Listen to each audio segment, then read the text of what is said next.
O meu nome é Alexandre Agostinho e estão a ouvir a Hora H2O. Sejam bem-vindos! Caras ouvintes e caros ouvintes, bem-vindos a mais um episódio da Hora H2O. Hoje, como nosso convidado, temos Júlio Borja, treinador do Futebol Clube Ferreiras e, para quem não sabe, o novo diretor regional da Natação Algarvia. Tenho um grande prazer de poder estar a trabalhar agora com o Júlio, que é um grande treinador, e gostava muito de partilhar e que ele partilhasse as suas ideias com todos vós. Júlio, muito bem-vindo. Olá, Alexandre, muito obrigado pelo convite. Nada, Júlio, é sempre um prazer ter-te como convidado e estou muito contente de teres aceito o convite. Para os nossos ouvintes que não conhecem o Júlio assim tão bem, o Júlio foi treinador de diversos nadadores olímpicos, entre eles, ou neste caso, entre eles e elas, a Vitória Kaminskaya, o ano passado, enquanto ele treinou o Estrelas de São João de Brito. E gostava que o Júlio desse um pouco a conhecer aos nossos ouvintes como surgiu o seu gosto pela natação, qual a sua formação, quantos anos é que está ligado à natação em Portugal. Fala-me um pouco sobre ti, Júlio. Ok, vou tentar ser relativamente sucinto e meter 44 anos de experiências em alguns minutos. Eu sou um indivíduo, penso que tendencialmente mais intuitivo e criativo do que propriamente racional, pré-formatado. Tenho um lado muito intuitivo. Sou um treinador de natação que adora completamente a sua profissão. Adoro-a já desde 75, quando a iniciei. Fiz a minha formação em natação a dois níveis distintos. De um lado, segui as ações de formação que a FPN, a Federação, foi providenciando aos treinadores da minha geração. Fizemos cursos, estágios, clinics, e mais formalmente, os cursos que então começava-se no nível 4, depois fazia-se o 3, depois fazia-se o 2. Não cheguei a fazer um, como ninguém chegou a fazê-lo, porque não chegou a haver nesta fase o curso número 1, ele nunca aconteceu, e entretanto mudou-se para a atual formatação e para a atual nomenclatura e terminologia, com a cédula de treinador e com os graus que atualmente existem, e portanto em 2012 foi-me atribuída a cédula de treinador de grau 4. Por outro lado, sempre apostei, porque sempre percebi que isso era fundamental, na minha formação como autodidata, investi tudo o que podia ao longo dos anos em ações de formação em Portugal, em ações de formação no estrangeiro, em livros, em cassetes quando havia cassetes, agora já não há, agora chegamos à informação de outros modos. Portanto, apostei tudo o que podia na minha formação como treinador e apostei também sempre muito num aspecto que me é muito caro, que é o aprender em diálogo com os colegas. Uhum. Eu tive a sorte de pertencer a uma geração de treinadores, eu vou usar o termo deliberadamente para dar um registro de funções daquilo que faziam. E, portanto, muitas vezes nós acabávamos as provas domingo à hora do almoço, almoçávamos juntos e ficávamos toda a tarde a falar de natação em cafés aqui pela zona de Lisboa, e portanto, e essa formação foi fantástica, fez muito bem, o trocar ideias, o desafiar o outro, foi muito, muito bom. Por outro lado, complementarmente à natação, eu tenho formação académica na área de estudos anglísticos e portanto, e na sequência disso mesmo, nesse contexto, em paralelo com a minha carreira de treinador, ao longo dos anos tenho também exercido funções docentes em várias instituições de ensino superior, tanto em Lisboa como no Algarve, e tenho escrito, tenho publicado artigos em revistas, já publiquei 2 livros em áreas que não têm diretamente a ver com a natação, um de humor, outro de ficção, e de algum modo esta minha formação na área de línguas e literaturas ajudou-me a aprimorar algo que para mim é muito importante, e se calhar melhorou um bocadinho com a formação académica, que é o comunicar, a capacidade de comunicar. Acredito, tenho a presunção de acreditar que sou um bom comunicador e que uso essa ferramenta com alguma eficiência no contacto com as pessoas com quem trabalho, no caso concreto na natação, seja com os meus nadadores, seja com a minha dirigente, seja com os meus colegas treinadores, com a família da natação em geral. Para mim é importante. Quanto à questão do surgir do gosto da natação, surgiu pela influência conjunta de 3 fatores distintos. O primeiro fator foi o contexto Algés. Eu cresci e vivi até aos 17 anos em Algés, e depois regressei a Algés aos 21 anos e continuei a viver cá até aos 36. Portanto, tenho muitos anos de Algés e, sobretudo na minha geração, hoje em Algés, como em qualquer lado, já há 1000 fatores de distração e de dispersão para as pessoas se divertirem e se entreterem. Quando era miúdo em Algés, o único fator de diversão era a piscina. A piscina era um bocadinho, era o teatro, e era a internet, e era o cinema, e era o bar, tudo acontecia na piscina. Portanto, desde muito cedo me liguei à natação. Tanto os meus pais como quase todos os meus tios, na década de 40 para 50, foram nadadores do Algés. Portanto, eu cresci já no meio.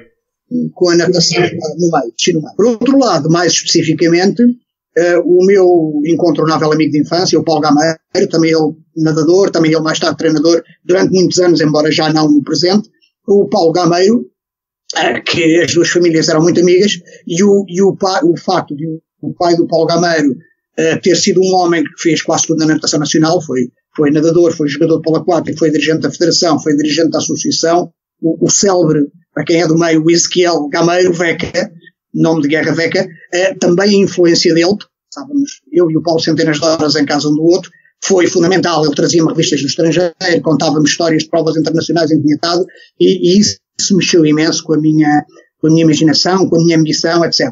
O terceiro facto foi o que precipitou o início da minha carreira propriamente.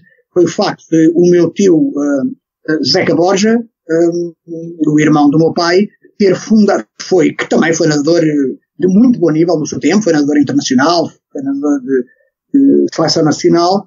Ele fundou uma escola de natação em Cascais, nos anos 70, e no seio desse convívio e dessa atividade da escola de natação, eu tive a minha primeira oportunidade, em 6 de março de 75, de começar a minha carreira de técnico de natação. E, portanto, foi o conjunto destes três fatores.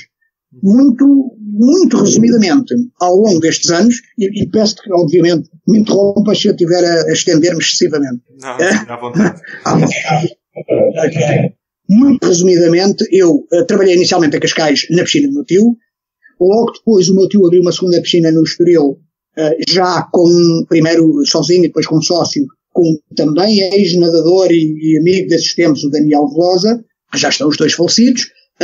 Abriram os dois uma piscina no Estoril e eu transitei, porque a piscina do Estoril oferecia condições um bocadinho melhores do que a de Cascais. Na altura ainda não tínhamos clube, os nadadores estavam filiados como individuais, eu tratava tudo, ia à federação, ia à associação, tratava da papelada, tinha mais 2 ou 3 anos que a maioria dos meus nadadores, tinha quase a mesma idade. Depois, entretanto, veio o serviço militar e quando regressei do serviço militar comecei a jogar polo aquático no Sporting. E depois ali no ambiente do Sporting acabou de vir o convite para ficar como técnico. E o período do Sporting foi o mais forte período formativo da minha vida. Dei aulas de natação, treinei cadetes, treinei infantis, fui adjunto do treinador principal, o malogrado José Almeida, de quem aqui, à distância, a uma distância grande, porque infelizmente ele já não está entre nós, envio um grande abraço, e acabei por lhe suceder como treinador principal, quando ele saiu em 85. Fui treinador principal do Sporting de 85 a 87, e durante este período foi fantástico para mim. Quando eu entrei para o Sporting, era um técnico de natação sem qualquer nome, estava a começar a minha carreira, e amadureci muito, pessoal e profissionalmente, durante este período, quer dentro do Sporting, quer dentro da instituição Sporting, quer no seio de um contexto de experiências que fui tendo ao longo deste período, que não só necessariamente do Sporting, e sobretudo no contacto. Eu tive muita sorte, que eu contactei com muita gente muito talentosa na área da natação, com grandes capacidades, com grandes carreiras, uns a começarem as suas grandes carreiras na altura, outros com as suas grandes carreiras já avançadas, mas eu fui um privilegiado. E eu gostava de citar aqui alguns nomes que me marcaram na natação. Peço desde já desculpa aos amigos e aos colegas se um ou outro nome me falhar, mas assim de repente, obviamente na geração anterior à minha, o Shintaro Yokoshi, o Eurico Perdigão, o Zé de Freitas, e depois mais na minha geração, o tal grupo que aos domingos, depois das provas, ficava a trocar ideias e a trocar livros e a ver cassetes. O Carlos Corchinho, o Paulo Gameiro, o Paulo Cunha, o José Almeida, o Zé Gil Machado, hoje diretor técnico nacional, o Carlos Freitas, tantos anos treinador da SUA, o Carlos Heitor, que já deixou a natação há muito tempo. Tive a sorte de poder privar e trocar ideias com esta gente fantástica e aprender muito nesse convívio. Falaste que treinaste cadetes, infantis, júniores, séniores. Agora estou curioso em saber qual é que foi o grupo de idade que mais gostaste de treinar até agora. A resposta é muito simples, não existe um momento. Absolutos. Adoro treinar nadadores absolutos. Gosto muito de treinar nadadores de qualquer idade, e lá está. na abordagem certa, na perspectiva mental certa, é sempre giríssimo treinar nadadores de todas as idades. Mas eu adoro treinar nadadores absolutos. Gosto mesmo muito. Compreendo, eu acho que seria o mesmo. É a paixão das paixões. Exato. Júlio, o Algarve, eu conheci-te há muito, muito tempo atrás, há, vamos dizer, 15 anos. Curiosamente, em 2001. Em 2001, enquanto eu ainda era juvenil. Fomos uma prova no meeting do Porto, em que na altura treinavas o Miguel Pires, um dos teus nadadores olímpicos. O Miguel, ainda, na altura, ainda tinha um nível bem melhor que o meu. E lembro-me do meu primeiro contacto ser nessa prova e ter ficado muito impressionado pela positiva, porque notei logo o teu gosto pela natação e o teu saber sobre a natação. E na altura lembro-me que até cheguei a Portimão e falei com o Paulo e disse, o Júlio realmente é um verdadeiro conhecedor da natação e fiquei muito, muito fã do teu trabalho na altura e até hoje continuo fã, tanto que fiz-te o convite para seres o diretor técnico regional do Algarve, mesmo por isso, foi logo a primeira opção que surgiu na minha cabeça quando soube que vinhas voltar para o Algarve. Muito bem. Passando pelo Oltano, que foi o teu primeiro clube, de seguida Faro e agora ao Ferreiras, parece que tens uma especial afinidade pelo Algarve. É verdade ou é apenas coincidência? É verdade neste sentido. Eu não parece que haja no Algarve, mais do que noutra zona do país, um conjunto de fatores que me atraia mais para o Algarve. A situação é, o destino levou-me para o Algarve. E a partir daí criaram-se laços e raízes, não é? Se calhar a história teria sido semelhante se o primeiro convite para fora de Lisboa tivesse sido para o Minho, não é? Ou para Coimbra. E se calhar ter-se-iam criado raízes que hoje já me fariam ter passado por 2 ou 3 ou 4 clubes dessas áreas. O primeiro convite para fora de Lisboa foi para o Algarve e criaram-se raízes e depois, quando se vai para um clube de uma zona do país, faz-se amigos em outros clubes dessa zona do país e às vezes os amigos não são só treinadores, são também dirigentes e isso abre portas para convites e, portanto, iniciou-se um processo perfeitamente por acaso do destino, mas que criou raízes e permitiu estas continuidades, não é? Já é o meu terceiro clube algarvio e tem-me dado muito bem. Assim, bem. Depois de teres passado pelo Oltano com um nadador olímpico e digamos que o Oltano sendo uma das super grandes potências do Algarve, depois de teres ido para Faro ainda com atletas de seleção na Marta Abreu, agora vês-te num clube, digamos, modesto, mais pequeno, que espero que consigas elevar. Mas a realidade é um pouco diferente em relação aos outros dois clubes, em termos de qualidade de atletas, mesmo em número de atletas. E gostava de saber como é que surgiu a motivação para passares para um patamar, não querendo ser mau, um patamar um pouco mais baixo. Gostava de saber como é que arranjaste motivação para ter continuado num clube, digamos, mais pequeno. A razão é esta, é que para além do resultado desportivo no ICRU, do nível do resultado desportivo, além da comparação e da hierarquização de quanto é que vale um mínimo olímpico, quanto é que vale um mínimo para um campeonato do mundo, quanto é que vale um mínimo para os campeonatos nacionais, há uma questão a montante dessas que é as experiências humanas que estão associadas a esses momentos. E no essencial essas experiências são iguais. Ou seja, ver Vitória a fazer o mínimo para o campeonato do mundo, para ir a uma realidade recente na minha carreira. Ou ver um nadador meu a conseguir, agora no nível em que estou, e com a equipa com que estou, a conseguir um mínimo para campeonatos nacionais, são, em termos de interiorização, em termos de gestão de emoções, são situações semelhantes, o que obviamente potencia mais as sensações associadas ao grande resultado em termos mais objetivos, mais formais, é o facto de que, digamos, quando o nadador português faz mínimo para os Jogos Olímpicos, esse nadador, o seu treinador, o seu clube, sabem que está um país inteiro a celebrar naquele momento. Há uma festa nacional, não é? Há uma corrente positiva a nível de todo o país.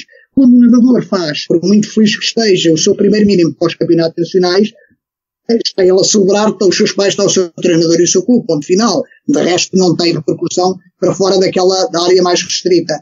Se nós aprendermos a concentrarmos no que há de genuíno, de forte, de vibrante nas emoções, de algum modo vale tanto a alegria de quem fez o mínimo para os Jogos Olímpicos, como a alegria de quem fez o seu primeiro mínimo para campeonatos nacionais. Vale tanto e emociona quase o mesmo.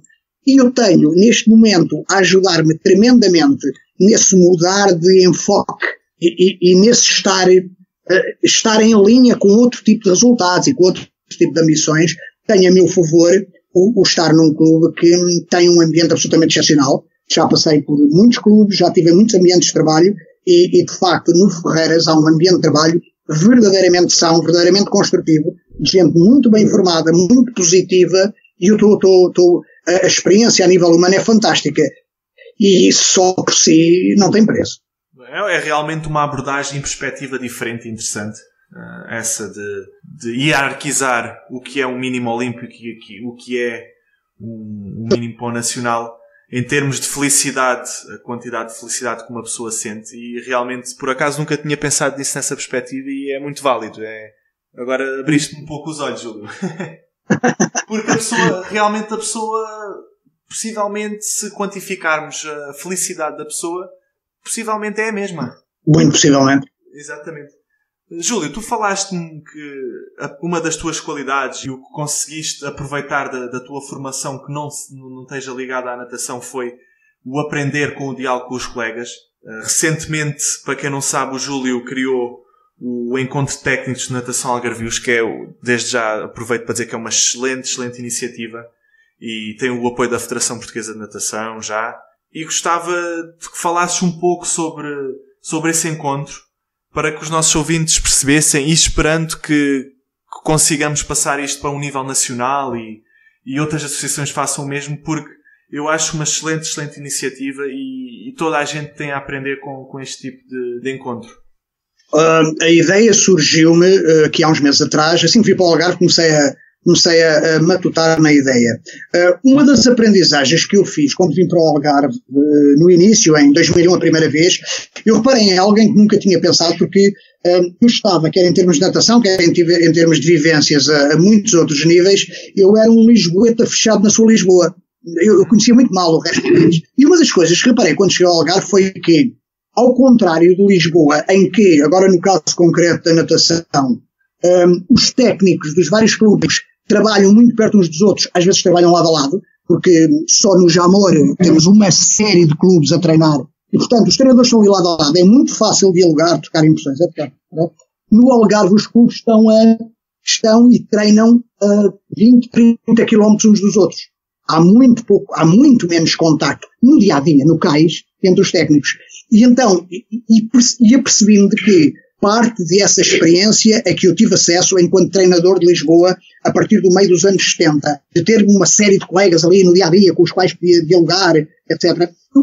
Esta foi a minha tentativa, na medida do possível, replicar isso por os técnicos algarvios, passarem informação e temas para debate e discussão uns para os outros, de onde os encontros técnicos da natação algarvia terem em relação ao tipo de evento que se costuma fazer quando se organiza algo na linha de congresso, clínico, o que se lhe queira chamar, têm uma diferença fundamental, que é esta. A ideia é um enfoque muito particular sobre a experiência vivida. Não tanto refletir sobre questões de ordem eminentemente teórica, mas refletir sobre a experiência que os técnicos conseguem ao aplicar a teoria em situação real no caso da piscina. E vamos fazer comunicações que vão durar em princípio um período de 40 minutos, após as quais, e isto é algo diferente do que é tradicional, após as quais haverá um período de 20 minutos de debate. Ou seja, está a dar-se mais tempo do que é habitual ao debate. Algo que me frustra sempre em muitas ações de formação, congressos, etc., é o ver um preletor acabar uma comunicação e muitas vezes a organização dizer: estamos apertados de tempo, desculpem lá, aguardem as perguntas para o intervalo. Isso não vai acontecer. Nos encontros da natação algarvia vamos ter muito tempo para interagir com o preletor após a comunicação, num ambiente verdadeiramente de diálogo, de debate, de contestação positiva de ideias. Portanto, estou na expectativa que a adesão seja boa. Se ela for dentro daquilo que indicia os muitos contactos que tenho feito, informais, locais de piscina, com colegas, alguns ao telefone, outros presencialmente, então será algo bom, porque vejo alguma apetência das pessoas por este evento. Quando é que é o primeiro encontro? 20 de Abril. Vamos procurar ter um naquela zona, mais semana, menos semana, em que os macrociclos estão a fechar. talvez no primeiro macrociclo não venha a ser muito viável fazê-lo a fechar o macro, porque normalmente as provas que fecham o primeiro macrociclo estão já muito em cima de Natal. Portanto, se calhar em relação ao primeiro macrociclo deixaremos ali para o início de janeiro, e depois março, abril, no fecho, ali na zona de fecho de segundo macro, e depois verão para o terceiro macro. Tentaremos fazer três vezes por ano. O sistema também tem algo de original, o sistema de seleção de apresentações. Portanto, haverá sempre um período de apresentação, de recepção de propostas de apresentação, e depois os técnicos algarvios votarão em 3. E as 3 propostas de comunicação mais votadas serão as que avançam. As que não forem das 3 mais votadas estarão automaticamente em carteira para os encontros do macro seguinte. Portanto, isso-á criando uma carteira de candidatos que, assim que forem votados, avançarão. É basicamente esta a ideia. E certamente terá muito bom feedback e, mais uma vez, dou-te os meus parabéns pela excelente iniciativa, Júlio. Muito obrigado. Obrigado também obrigado eu pela convicção com que estás a abraçá-la, que é muito importante na tua qualidade de presidente da direção da associação.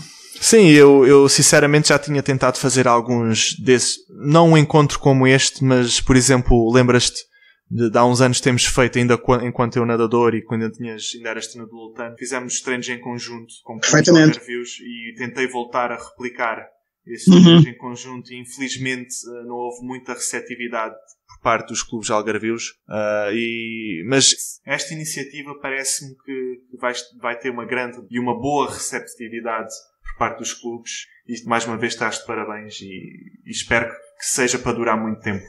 Esperemos que sim. Passando agora a uma parte mais técnica, da parte de treinador. Falando da metodologia de treino que aplicas, eu não sou, como nunca treinei contigo, mas tenho a ideia que estejas mais ligado para o meio fundo, por exemplo, e fundo, do que propriamente para o sprint, que era o que eu fazia. Gostava que desses a conhecer o teu tipo de metodologia de treino aos nossos ouvintes. Bom, aqui é que eu vou mesmo ter de fazer um esforço titânico por me disciplinar, porque eu aqui, com um tema desses, eu agora falava 3 horas à vontade, tentando ser mesmo muito objetivo. É curiosa essa questão que tu referes. Eu sei que tenho isso colado ao meu nome na natação portuguesa. Um treinador com apetência para o meio fundo e fundo. Mas curiosamente isso não é tão verdade. O que tem acontecido é o seguinte. Por um lado, o primeiro nadador, de facto, lançou o meu nome com muita força na natação portuguesa foi o Artur Costa. Eu já tinha tido outros muito bons nadadores, felizmente, nadadores até de nível de campeonato da Europa, campeonato do mundo, mas enfim, o Artur foi o primeiro nadador que eu tive a fazer mínimos para os Jogos Olímpicos, foi o primeiro nadador olímpico do Sporting, e portanto, o fenómeno Artur Costa na altura teve muita projeção. E eu acho que desde aí o meu nome ficou colado ao fundo, porque ficou colado ao Artur Costa. Nós, treinadores, isso é um fenómeno relativamente natural. Eu digo muitas vezes, uma das maneiras que me parece mais honestas de demonstrar o reconhecimento que eu tenho pelos nadadores que treinei é dizer isto, que é óbvio e que todos sabemos, mas que é importante dizer. Um treinador vale o que valem os seus nadadores. Nós não nadamos, nós não saltamos para dentro de água, não fazemos tempos. Os nossos nadadores falam por nós. E, portanto, o Artur, de facto, colou o fundo ao meu nome. Mas uma primeira noção em relação ao modo como eu trabalho as minhas equipas é esta. Eu faço absoluta questão de aproveitar o melhor possível o talento natural dos meus nadadores. E eu nunca aceitaria dizer, no meu clube há uma predileção por especialistas disto ou daquilo. Porque eu, ao dizer isso, estaria a passar nas entrelinhas a mensagem de que, atenção, nadadores que não forem destas especialidades, vocês não vão ser tão bem treinados, nem vão ter tanta atenção. Eu recuso-me a fazer isso. Agora, se me perguntares o que é que a lotaria do destino me tem dado, sou franco, tem-me dado mais grandes talentos para as meias distâncias e para a distância do que para o sprint. Não tenho tido menos sorte nessa lotaria. Os maiores talentos que eu tenho tido têm estado entre os 200 e os 1500 metros. Tive alguns bons nadadores de 50 a 100 metros, mas não do nível dos outros. Portanto, é um grande nadador de 50 metros. Nem pensar em mudar isto a 5%.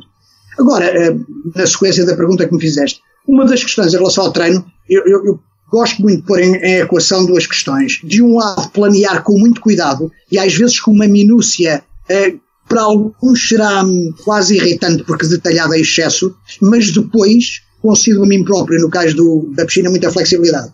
Ou seja, eu sou capaz de estar horas a planear uma sessão de treino e sou mesmo, e depois sou capaz de chegar ao cais e se o contexto nesse dia para aí me virar, sou capaz de mudar lá 40%. Porquê? Porque eu acho que essa é a lógica do passar dos anos. Se nós... O treinador, com o passar dos anos, tem que cada vez mais deixar o livro para trás das costas. Quando eu tenho 1 ano ou 2 de carreira e acabei de sair da universidade e estou cheio de teorias bonitas e de livros que li, eu vou sobretudo usá-los. Não tenho muito mais a que recorrer. Quando os anos passam e vem a experiência, nós começamos aqui e ali, pura e simplesmente a dobrar o livro ou pô-lo de lado e a dizer, não, eu vou fazer de outra maneira. Porque sei que sim, porque resulta. Porque a minha intuição me diz que sim, porque a minha experiência me diz que sim. Portanto, essa questão para mim, a intuição é muito, muito importante. Desculpa estar-te a interromper. E sentirias o mesmo à vontade em treinar um sprinter, um meio fundista ou um fundista, em termos de planeamento? Sim. Sim, isso sentiria. Agora, sobretudo, as duas coisas que verdadeiramente me fazem acordar de manhã e dizer que bom ter mais um dia para treinar nadadores são o talento dos nadadores e a seriedade da sua dedicação. Seja 50, seja 200, seja 1500. E vou estudar tanto para treinar um como outro, e vou dialogar tanto com colegas para tirar ideias para treinar um e outro, e vou passar tantas horas a planear o treino de um como do outro. Absolutamente. Júlio, falando e sabendo que já tens alguma experiência internacional, ou aliás, muita experiência internacional, gostaria de saber se vês alguma diferença entre os treinadores nacionais e internacionais, em termos mesmo de mentalidade e da maneira como encaram as coisas. Olha, Alexandre, eu respondo assim. A principal diferença entre os treinadores nacionais de topo e os treinadores dos nadadores internacionais de topo, não está nos treinadores. Está no enquadramento cultural e desportivo e nas condições de trabalho em que uns e outros funcionam. Em minha opinião, não tenho dúvidas nenhumas do que digo, nós temos um grupo seleto de técnicos portugueses que, a trabalharem num grande clube americano, num grande clube australiano e no ambiente de cultura desportiva que esses países têm, neste momento estariam sem problemas a treinar campeões olímpicos e recordistas do mundo. E em termos de metodologia, achas que há alguma diferença? Não uma diferença que de algum modo segmente os treinadores portugueses para um canto. Há diferenças como há entre quaisquer dois treinadores do mundo. Hoje em dia o treino está muito menos pré-formatado do que estava há umas décadas atrás. Há muitas ideias no ar, há muitas tendências. Os treinadores hoje têm um leque extremamente diversificado de fontes de informação, de tendências, de ideias, de sugestões, de correntes. Sei lá, quando eu comecei a minha carreira, ninguém ouvia com muita atenção, a nível de natação internacional, um treinador que não fosse americano ou australiano. Pouco mais interessaria. Hoje em dia nós temos treinadores e nadadores competentíssimos de topo de 15 países do mundo, ou 20. E, portanto, não vejo que os treinadores portugueses sejam um grupo à parte. Conheço treinadores portugueses que ouvem mais a escola australiana, outros estão mais atentos aos americanos, outros que fazem uma mistura das duas coisas, outros mais as escolas de leste da Europa, mas não acho que sejamos um grupo com traços particularmente diferenciados, não. Agora que falaste e com razão de haver nos dias de hoje diferentes tipos de metodologia, aliás, muitas metodologias diferentes, vem-me agora à cabeça um que se tem falado, vamos falar nos últimos 4 anos, que é o Ultra Short Pace Race. Não sei se já ouviste falar, Júlio. Uhum. Sim, claro. Que agora o Michael Andrew, nadador americano, utiliza desde muito jovem, e que ainda não se sabe muito bem se a longo prazo é viável. Por acaso agora estava curioso em ouvir ouvir a tua opinião sobre este tipo de metodologia.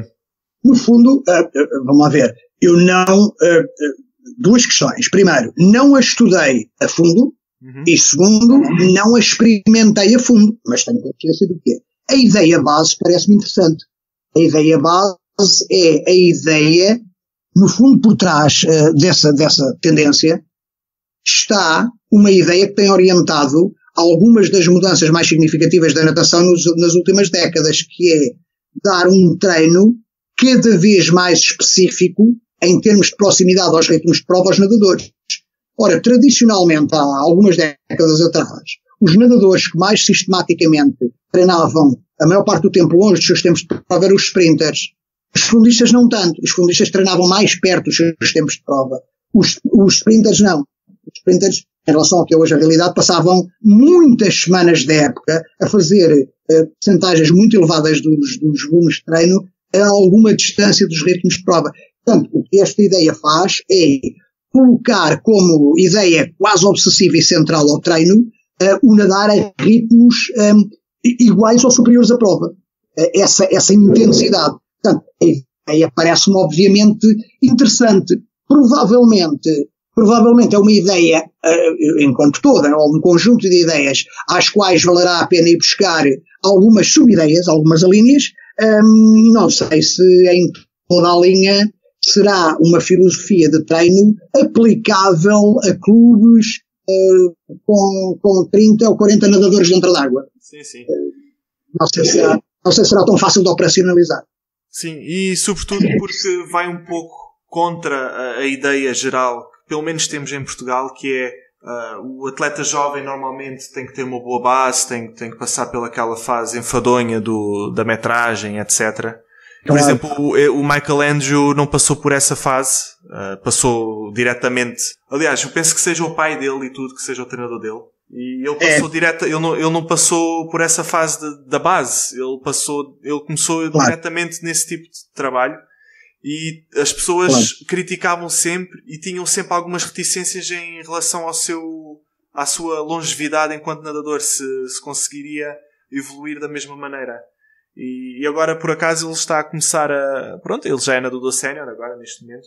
E continua a ter muitos bons resultados. E quem sabe, daqui a uns anos, não será um dos métodos mais aplicados a nível internacional.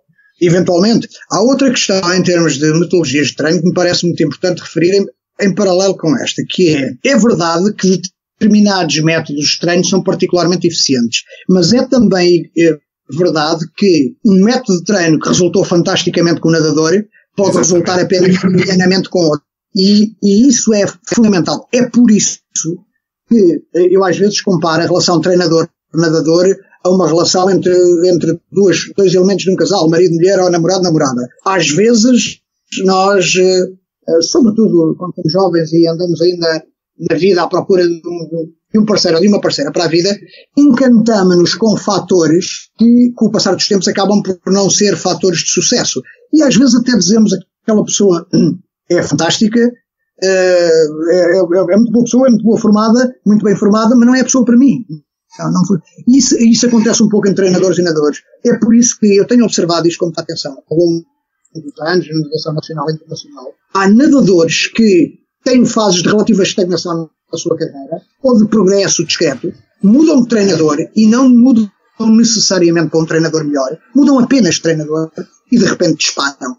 E também o contrário. Há empatias treinador-nadador que resultam fantasticamente. O exemplo que eu tenho mais extremado em termos de natação internacional é a Katin Kosu e o ex-marido, não é? E ex-treinador. Ela vinha ali de um período longo de, enfim, já era uma nadadora a nível internacional, mas de repente com ele saltou para um nível absolutamente fantástico e manteve-se lá durante alguns anos. Foi um caso típico de empatia. Há nadadores e treinadores, em alguns casos têm empatias e noutros casos não têm. E tanto uns como outros têm que procurar as empatias que resultam. Uhum.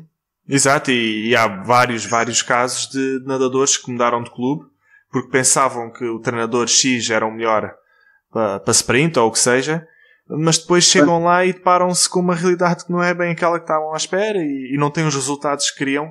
E é mesmo muito por as causas que estiveste a falar. Concordo plenamente contigo. Às vezes cada metodologia funciona com diferentes tipos de nadadores. Não há um método que seja o ideal para todos os nadadores. Cada caso é um caso. E quem diz na natação, diz na medicina, diz noutros campos. Obviamente. E eu acho que todos os treinadores que têm alguns anos de natação já sentiram isso. Todos nós sentimos que em determinada altura nos passou um nadador com muito talento pelas mãos e de algum modo não conseguimos grandes resultados com ele. E depois passa outro, de um talento absolutamente semelhante, ou se calhar até um bocadinho inferior, e conseguimos grandes resultados com ele, porque de algum modo entra aí um fator X em jogo, uma empatia inexplicável. Mas agora que falas do talento, eu às vezes... É verdade que há nadadores com predisposições muito mais acentuadas do que outras, mas eu pelo menos o que tenho visto e pela minha experiência é que nadadores talentosos normalmente são os que vão desistir primeiro e os que têm maior dificuldade em querer continuar a competir e a nadar ou qualquer outro desporto. Não sei se partilhas a mesma opinião, mas eu sinceramente, claro que um nadador com talento e se tiver ética de trabalho de topo, claro que vai ser um grande campeão.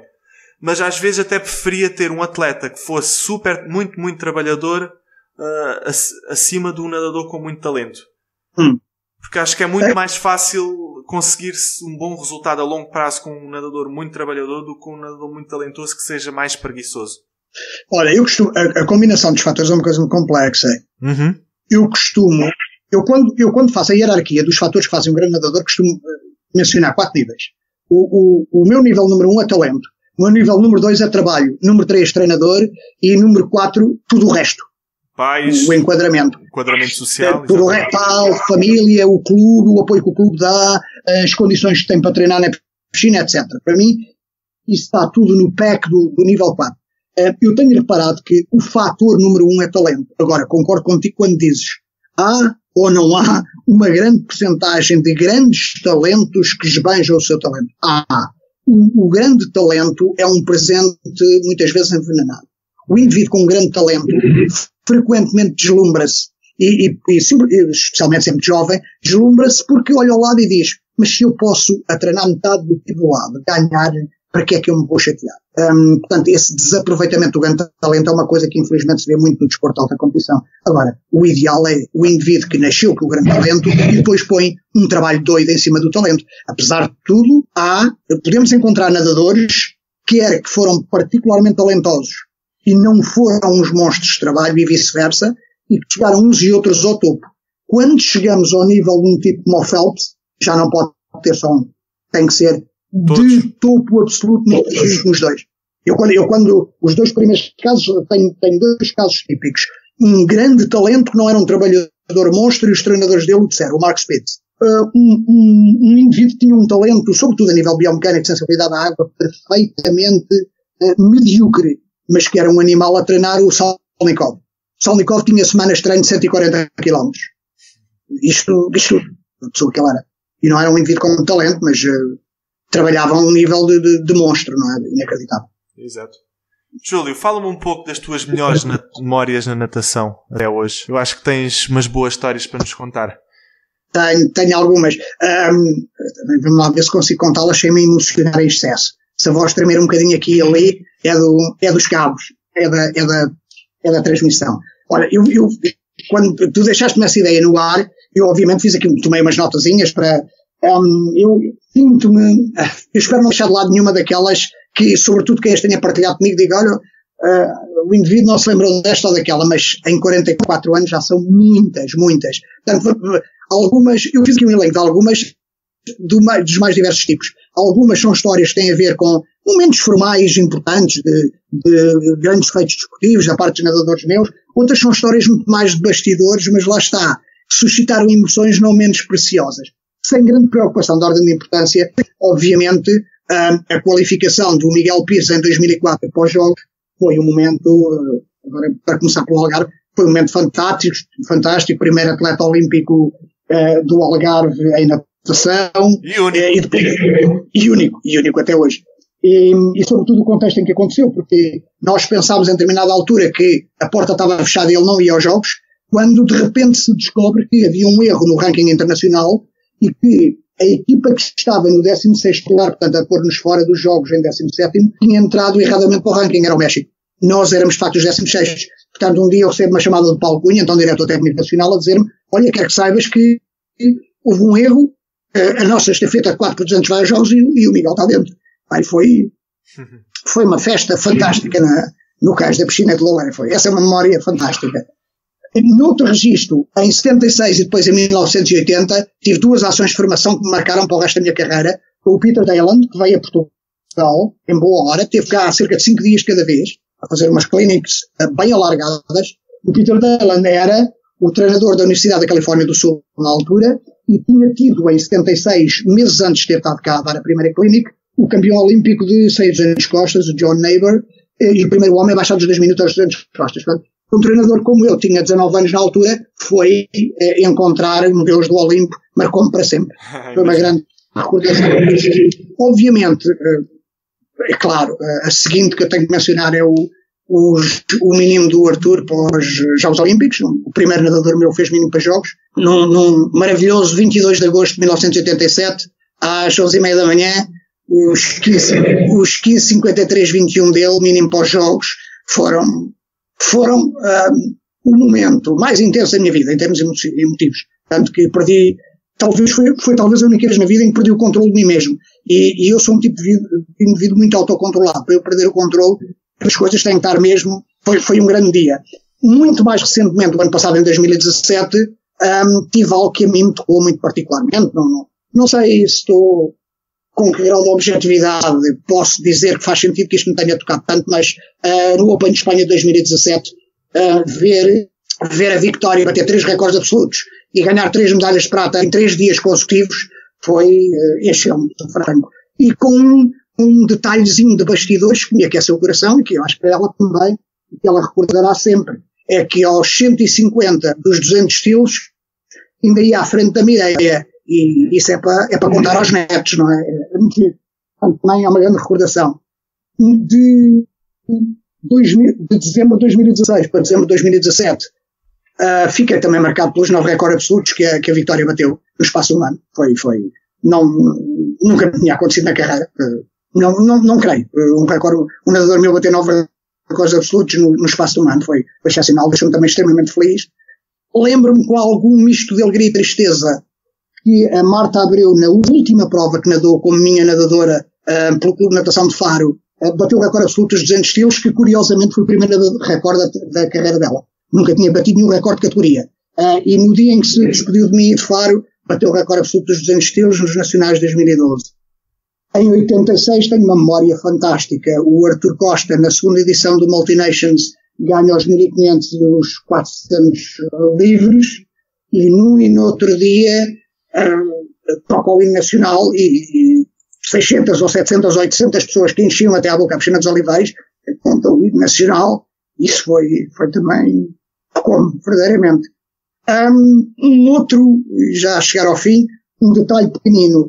Eu tive uma nadadora que recrutei quando ela tinha 12 anos para a minha equipa, porque eu precisava de uma quarta nadadora para a equipa de 72 que eu tinha de raparigas. Então fui buscar uma rapariga muito fraquinha, era o que havia. Muito frustrado, mas era o que havia, não havia mais, mas eu precisava de uma quarta nadadora, e lembro de estar a comentar com o Paulo Gameiro, meu amigo que já referi hoje, olha, tenho ali umas coisas tapelares, mas tenho ali aquela miúda, e ele olhou e lembro-me de dizer, realmente passado a ser papel. E aprendi uma grande lição aí de modéstia, e aprendi a refriar o meu convencimento que já sabia tudo. Quando essa nadadora, passados 6 anos desta conversa estar a ter lugar, foi olímpica. Foi a Joana Arantes. Joana Arantes foi olímpica. Eu não dava um tostão pela Joana Arantes quando ela começou a treinar comigo. E ela, felizmente, ainda bem, ela fez-me engolir essa minha presunção, porque já estava a ver o filme todo. Tive uma lição de modéstia, foi fantástico. Uma última referência, 2. Se me das 3 minutos, faço 2 referências finais. À vontade, Júlio. Ok. Tive uma experiência inesquecível em 81, quando um jovem nadador de nome Pedro Coutinho, que nadava comigo na altura, pelo Sporting Cadete, foi ao treinador completo.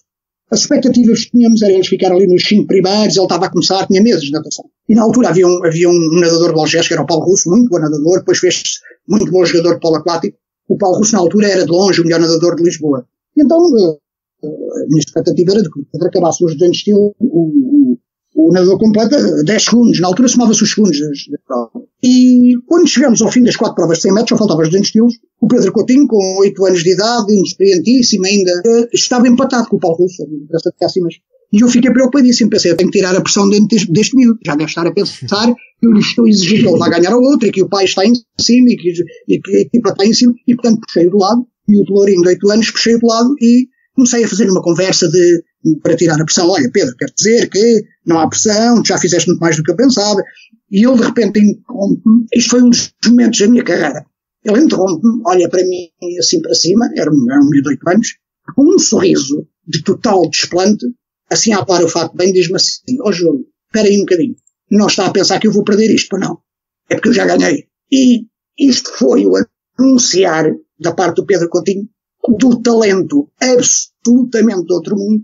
que ele depois mostrou ter ao longo da carreira dele enquanto competidor. Fiquei impressionado, um miúdo de 8 anos, com meses de natação, a dizer-me, eu vou ganhar aquela prova, já ganhei. Meta isto na cabeça. Foi fantástico. Última história, e esta demora poucos segundos a contar.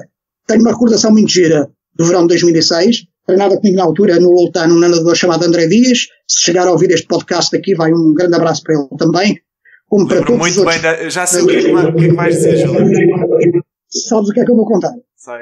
O André Dias, no primeiro dia de férias, portanto, na segunda-feira aos campeonatos nacionais juvenis, chegou à piscina, eu estava a treinar os mais velhos para os campeonatos no fim de semana seguinte, e olhei para ele, e então Andrés, vens dar aí uma cachoada, vens dar uma banhada. Ele disse, não, olhou para mim com ar sério e disse, não, venho nadar 5 km, mariposa. Fez um aquecimento, saltou para dentro da água, disse-me, atire-me por favor tempo. E fez 5 km de mariposa em piscina 50, pessoal, alta recriação, sem pedir nada. Nunca me esqueço até hoje, à média de 1,36 ao cheio. Fenomenal, do ponto de vista de atitude. Fenomenal. Por acaso, como estas contaria pensava que ias contar outra do André Dias. Foi aquela vez que ele fez 21 km num dia. Foi notícia no Algarve inteiro. O André Dias. Sim. Perfeitamente, sim. Sim. Não me lembrava já dessa, mas esse tipo de atitude mental era muito André Dias. Era um indivíduo realmente com uma garra absolutamente excepcional. Tu consegues entrar em contato com alguns dos teus ex-atletas ou perdeste um pouco o contacto? Sim. Não, muito frequentemente. Desde os mais recentes, troco mensagens curtas, porque nem eu temos muito tempo, troco frequentemente mensagens curtas com os meus atletas agora tanto agora dos Estrelas de há meses atrás, como do Sporting. Encontros também nos jantares do Sporting que fazemos frequentemente.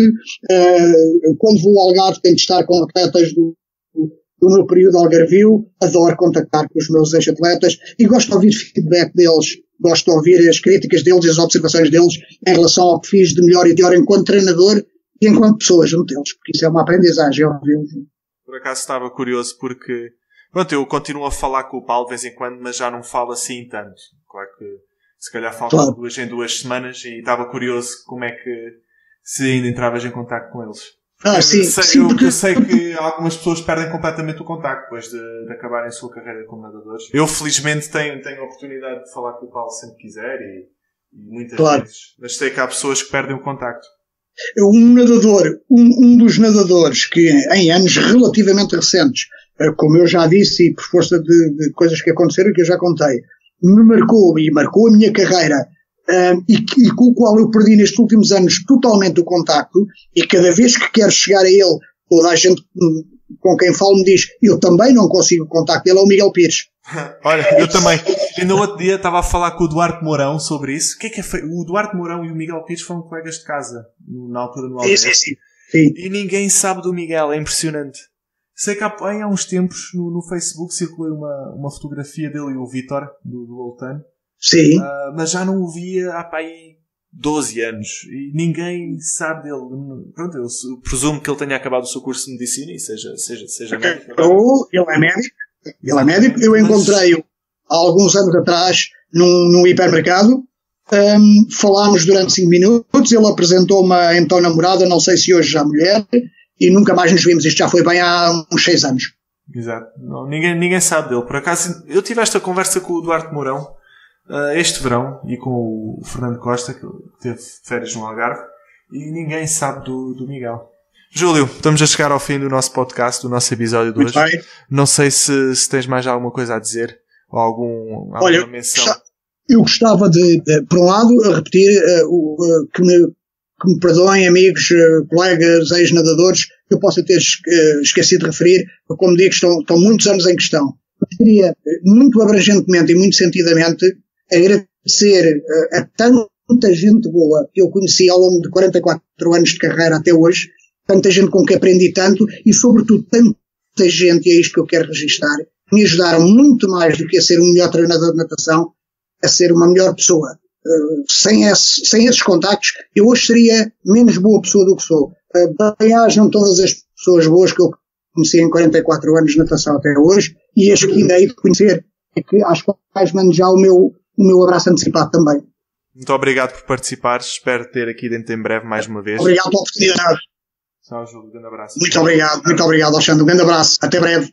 Muito obrigado por terem ouvido a Hora H2O. Sigam-me no Twitter em Alex_Agostinho para colocarem as vossas questões, darem-me o vosso feedback e perguntas que queiram fazer aos próximos convidados. Muito obrigado e até à próxima.